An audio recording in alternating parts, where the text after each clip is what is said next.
Hello students, बेटा आज 6.3 exercise को हम खत्म कर देंगे। फिनिश है आज ये एक्सरसाइज। इसमें दो क्वेश्चन रहते हैं हमारे, question number 23 and question number 24। तो 23 और 24 का सॉल्यूशन करेंगे आज हम, ठीक है। तो चलते हैं, शुरू करते हैं क्वेश्चन नंबर 23 से।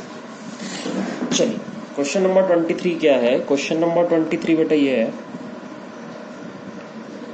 क्वेश्चन नंबर 23, prove that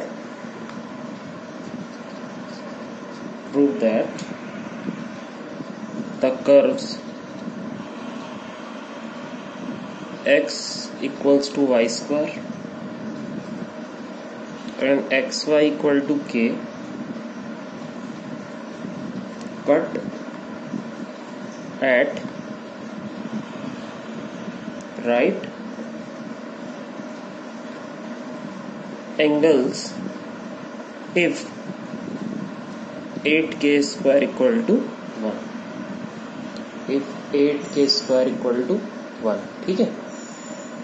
ये क्वेश्चन है बेटा। तो हमें ये प्रूव करना है कि x equal to y square और xy इक्वल टू k अगर राइट एंगल पे कट करते हैं, यदि 8k स्क्वायर इक्वल टू 1 हो, ठीक है। तो चलिए शुरू कर दें, सॉल्यूशन लेते हैं इस क्वेश्चन का। हमारे पास जो कर्व है वो है x is equals to y square और वो दूसरा कर्व है xy is equals to k, ठीक है। जब ये कट करेंगे तो ऑब्वियस बात है ये एक दूसरे को इंटरसेक्ट करेंगे। सबसे पहले हम लोगों को क्या करना होगा, इन दोनों कर्व के इंटरसेक्शन पॉइंट को कैलकुलेट करना होगा। तो सबसे पहले इंटरसेक्शन पॉइंट फाइंड करते हैं। तो दोनों की इक्वेशन सॉल्व कर लेते हैं। x की जो वैल्यू है वाई स्क्वायर है, ये हम यहाँ रख देते हैं। जब मैं x की वैल्यू वाई स्क्वायर यहाँ रख दूंगा तो ये मुझे इक्वेशन देगा y square into y is equals to k. तो इससे मुझे मिल जाएगा वाई क्यूब इक्वल टू के। और जब वाई क्यूब इक्वल टू के आ जाएगा तो यहां से मुझे वाई की जो वैल्यू मिलेगी वो मिलेगी के रेज टू दी पावर 1/3, है ना, के रेज टू दी पावर 1/3। अब y की वैल्यू आ गई, x की वैल्यू कैसे फाइंड करेंगे? ये y की वैल्यू हम यहाँ पुट कर देंगे। तो हमें x की वैल्यू मिल जाएगी k raise to the power 2/3, ठीक है। तो हमारा जो इंटरसेक्शन पॉइंट आ गया, इंटरसेक्शन पॉइंट्स वो आ गए k raise to the power 2/3 comma k raise to the power 1/3। ये हमारे बेटे इंटरसेक्शन पॉइंट हो गए, ठीक है। इसका मतलब ये है कि ये दोनों कर्व जहां पर भी इंटरसेक्ट कर रहे होंगे वहां के जो कोऑर्डिनेट हैं वो कोऑर्डिनेट ये हैं, पी पॉइंट है अगर ये, तो ये मैं इसको पी पॉइंट ले देता हूँ। अब यहाँ पर जो टेंजेंट बनेगी वो टेंजेंट आपस में 90 डिग्री पर है, ये इस क्वेश्चन में कहा जा रहा है। तो हमें ये कंडीशन लानी, सपोज कीजिए। तो ठीक है भाई, इंटरसेक्शन पॉइंट आ गए। अब हम क्या करेंगे, डिफरेंशियल करेंगे। तो x is equals to y square है पहला कर्व, इसको डिफरेंशिएट करना है। तो इसको डिफरेंशिएट कैसे करोगे भाई, इसको डिफरेंशियल कैसे करोगे? सीधा डिफरेंशियल हो जाएगा, x का डिफरेंशियल 1, वाई स्क्वायर का 2y और dy अपॉन dx, है ना। हमने x के रेस्पेक्ट में डिफरेंशियल कर दिया। तो यहां से मुझे dy अपॉन dx की जो वैल्यू मिल गई वो मिल गई 1 अपॉन 2y, है ना। dy dx की वैल्यू क्या मिल गई? 1 अपॉन 2y मिल गई। अब स्लोप चाहिए हमें, तो टेंजेंट का स्लोप चाहिए ना। तो इससे हम m1 कैलकुलेट कर लेंगे। m1 कैसे आएगा? m1 आने के लिए क्या करना होगा, आपको dy dx में वैल्यू पुट करनी होगी। कौन सी? जो भी आपकी x की वैल्यू है। x की वैल्यू क्या है आपकी? y की और x की जो भी वैल्यू है। इंटरसेक्शन पॉइंट क्या है? k raise to the power 2/3 comma k raise to the power 1/3 इस पॉइंट पर। तो ये वैल्यू आ जाएगी 1 अपॉन 2 इंटू वाई। वाई की वैल्यू कितनी है? k raise to the power 1/3। तो ये हमारा m1 आ गया बेटा, दिस इज m1, ठीक है। m1 की वैल्यू मिल गई। अब m2 की वैल्यू कैसे निकालेंगे भाई? m2 की वैल्यू निकालने के लिए फिर दोबारा से आ जाओ डिफरेंशियल पे। दूसरा कर्व क्या है हमारा? सेकंड कर्व है हमारा एक्स वाई इक्वल टू के। इसको डिफरेंशिएट कर लेते हैं। y इक्वल टू में अगर लिख दूं इसे k अपॉन एक्स तो हमें कोई प्रॉब्लम नहीं है। तो डिफरेंशियल कर देंगे, y का डिफरेंशियल आ जाएगा dy अपॉन dx, k तो कांस्टेंट है, 1 अपॉन x का डिफरेंशियल आ जाएगा माइनस 1 अपॉन एक्स स्क्वायर। ठीक है, हमें क्या चाहिए, स्लोप चाहिए टेंजेंट का m2। m2 के लिए क्या करेंगे, जैसे हमने यहाँ पर x की वैल्यू पुट कर दी थी y की, ऐसी इसमें हम x की वैल्यू पुट कर देंगे। तो minus k upon value of x की वैल्यू कितनी है, k raise to the power 2/3 और होल पावर में कितना आ जाएगा बेटा, 2 आ जाएगा। तो m2 की वैल्यू आ जाएगी minus k upon k raise to the power 4/3। ठीक है, इस पावर को अगर मैं नीचे शिफ्ट कर दूं तो मुझे m2 की जो वैल्यू मिलेगी वो वैल्यू मिलेगी minus 1 upon k raise to the power 4/3 minus 1। ठीक है ना, तो यहां से बेटा m2 की वैल्यू आ जाएगी minus 1 upon k raise to the power 1/3। तो ये हमारा m2 आ गया।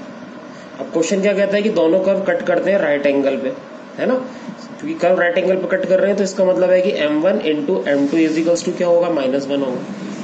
m1 m2 इजिकल्स टू क्या हो जाएगा, -1 हो जाएगा। अब अगर m1 m2 इक्वल टू -1 होगा तो m1 m2 की वैल्यू पुट कर देते हैं। m1 की वैल्यू हमारे पास है 1 upon 2 k raise to the power 1/3, m2 की वैल्यू हमारे पास है -1 upon k raise to the power 1/3 equal to -1। ठीक है, इसको और सॉल्व कर लेते हैं। -1 के इंटू 1 माइनस में होगी तो ये ऊपर -1 आ जाएगा, नीचे हो जाएगा 2 raise to the power k की पावर 1/3 और 1/3 दोनों ऐड हो जाएंगे इजिकल्स टू -1। तो हो जाएगा -1 अपॉन 2 k की पावर 2/3 इजिकल्स टू -1। माइनस से हमने माइनस कैंसिल किया, ये इधर आ गया बेटा, मल्टीप्लाई तो 1 इक्वल टू आ गया 2 k की पावर 2/3। अब क्या करेंगे, दोनों तरफ पावर 3 ले लेंगे, not taking power 3 on both side, taking power 3 on both side. Power 3 लेने से ये बेनिफिट हुआ, ये 1 हो गया और 2 की पावर 3 8 हो गया, 3 से 3 कैंसिल हो जाएगा तो ये क्या बन जाएगा, k स्क्वायर। देखो तो 8k² equal to 1 which is required condition. ठीक है ना, इस तरीके से प्रूफ हो जाएगा ये क्वेश्चन आपका। तो ये आपका क्वेश्चन नंबर 23 हो गया 6.3 का। भाई उम्मीद है आपको क्वेश्चन समझ में आ गया होगा कि क्वेश्चन किस तरह से बनाना है हमें ये।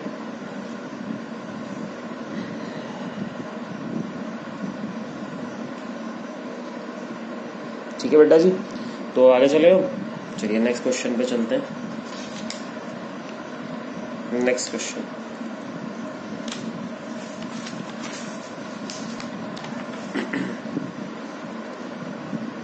देखिए, नेक्स्ट क्वेश्चन क्या है। अगला क्वेश्चन ये दे रहा है बेटा, मैं क्वेश्चन ले रहा हूँ क्वेश्चन नंबर 24 6.3 का क्वेश्चन नंबर 24। क्वेश्चन नंबर 24 ये है, फाइंड द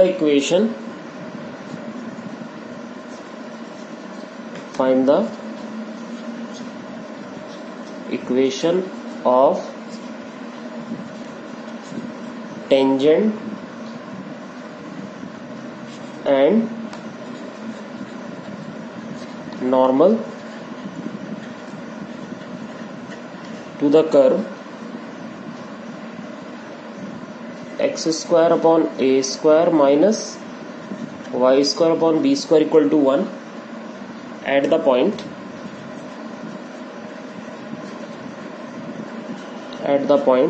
x0, y0। ठीक है, चलिए शुरू करते हैं। तो अच्छा क्वेश्चन है ये भी। सॉल्यूशन, सबसे पहले हमारे कर्व की इक्वेशन क्या है, x² upon a² minus y² upon b² equal to 1।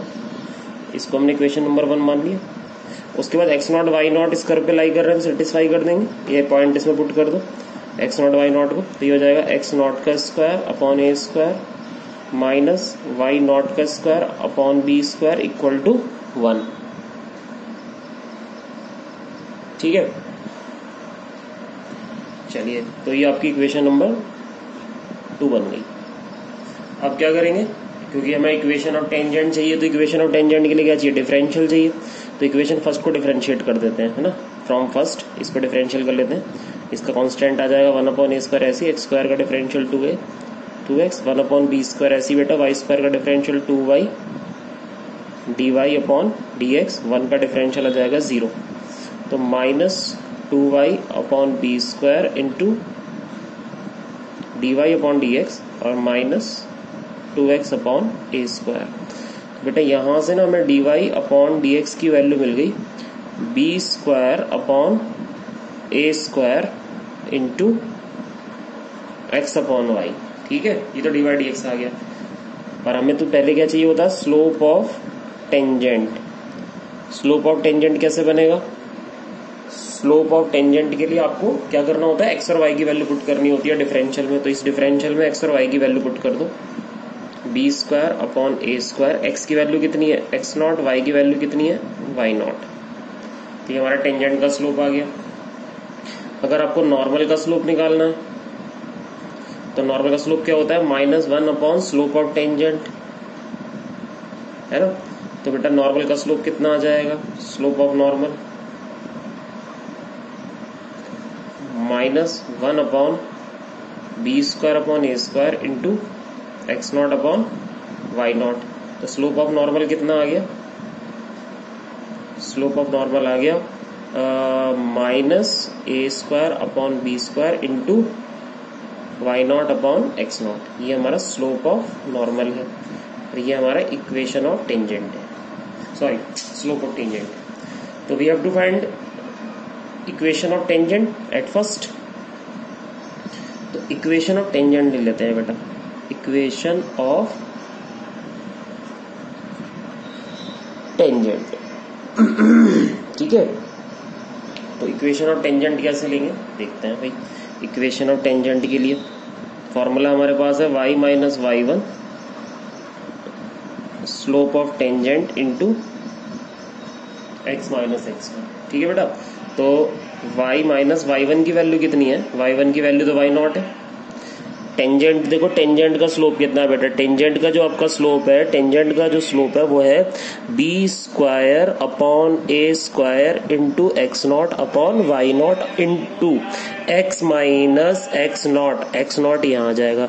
ठीक है, क्रॉस मल्टीप्लाई जब आप इसमें कर दोगे तो क्रॉस मल्टीप्लाई से ये इंटू अंदर हो जाएगी इसकी, तो ये हो जाएगा आपका a square y y naught minus a square y not square is equals to b square x x naught minus b square x not square. ठीक है बेटा, अब क्या करना है आपको, अब आपको ये करना है एक्स एक्स नॉट और वाई वाई नॉट वाली वैल्यू एक तरफ, वाई नॉट स्क्वायर और एक्स नॉट स्क्वायर की वैल्यू वन साइड ले लो आप।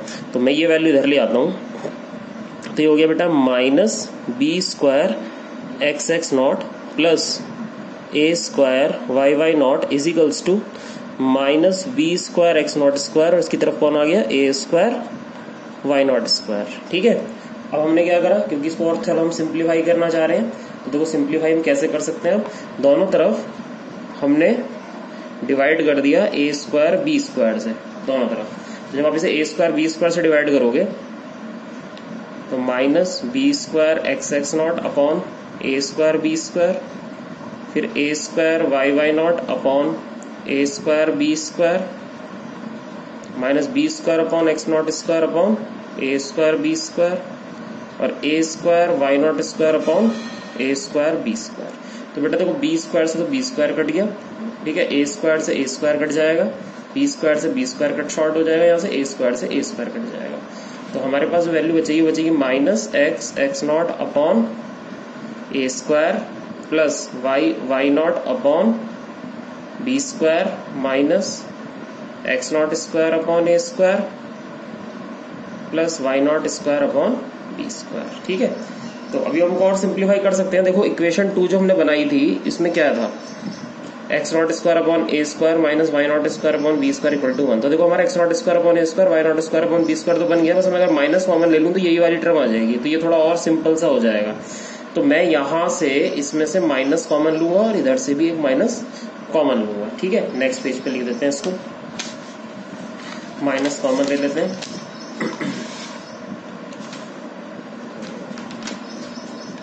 तो माइनस कॉमन लेने के बाद वो टर्म हो जाएगी माइनस कॉमन लेते ही x x not upon a square minus y y not upon b square equal to minus common ले लिया x not square upon a square minus y not square upon b square. तो ये तो cut गया। अब इस term की value देखो इक्वेशन 2 में, इक्वेशन 2 में ये 1 के इक्वल है, तो इसकी जगह 1 पुट हो जाएगा, तो इक्वेशन ऑफ टेंजेंट आ जाएगी हमारी। इक्वेशन ऑफ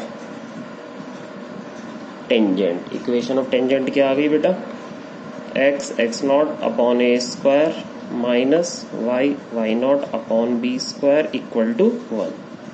ये आंसर हो गया, ये हमारी इक्वेशन ऑफ टेंजेंट आ गई। ठीक है, अब इसी तरीके से आप इक्वेशन ऑफ नॉर्मल भी फाइंड कर सकते हो। इक्वेशन ऑफ नॉर्मल का फॉर्मूला क्या था, y माइनस y1,